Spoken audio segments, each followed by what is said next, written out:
क्या एक छोटा सा बालक देवताओं के सबसे धनी राजा का घमंड तोड़ सकता है? ये कहानी है बाल गणेश की उस दिव्य लीला की जिसने कुबेर का अहंकार चूर चूर कर दिया।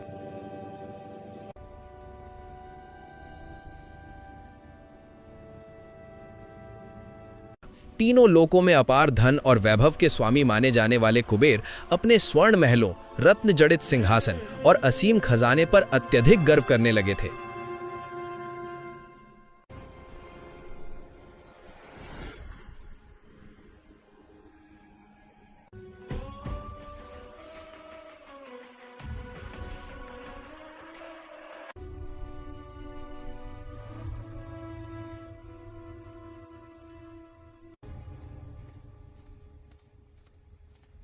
उन्हें लगने लगा था कि उनके समान धनी कोई नहीं, और यही अहंकार धीरे धीरे उनके मन में घर कर गया।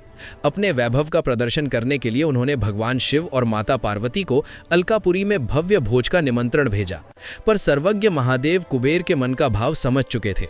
उन्होंने स्वयं न जाकर अपने पुत्र बाल गणेश को भेजने का निर्णय लिया।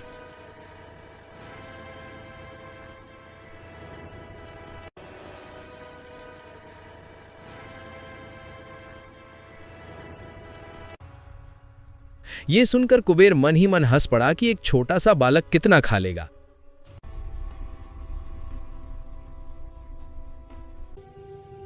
निश्चित दिन बाल गणेश मूषक पर सवार होकर अलकापुरी पहुंचे।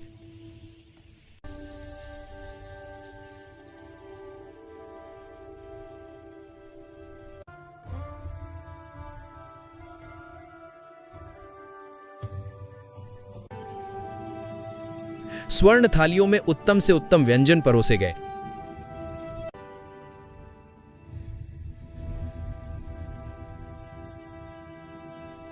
पर जैसे जैसे गणेश जी भोजन करते गए, उनकी भूख शांत होने का नाम नहीं ले रही थी। एक के बाद एक सभी व्यंजन समाप्त होने लगे। महल की रसोई खाली हो गई। आसपास के नगरों से मंगाया गया भोजन भी कम पड़ गया। सेवक और कुबेर स्वयं घबरा गए। फिर भी बाल गणेश मुस्कुराकर बोले कि उन्हें अभी भी भूख लगी है। अब कुबेर को पहली बार अपने धन की सीमा का अनुभव हुआ। उसका अहंकार टूटने लगा और भय से व्याकुल होकर वो माता पार्वती के चरणों में गिर पड़ा। माता ने करुणा से अपने आंचल से एक छोटा सा अन्न का दाना निकाल कर दिया और उसे बाल गणेश को खिलाने को कहा। जैसे ही बाल गणेश ने वो दाना खाया, उनकी भूख शांत हो गई। तब गणेश जी ने कुबेर को समझाया कि धन ईश्वर नहीं है, सेवा में लगा धन पुण्य बनता है और अहंकार में डूबा धन विनाश का कारण बनता है।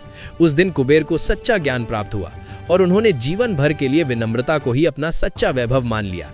इस प्रकार बाल गणेश ने बिना क्रोध और बिना युद्ध के केवल अपनी लीला से कुबेर के अहंकार का नाश कर दिया। अगर आपको लगता है कि ये लीला यहीं समाप्त हो गई, तो आप गलत हैं। बाल गणेश की ऐसी ही कई दिव्य कथाएं हैं जो जीवन बदल देती हैं। इन्हें जानने के लिए चैनल को अभी सब्सक्राइब करें।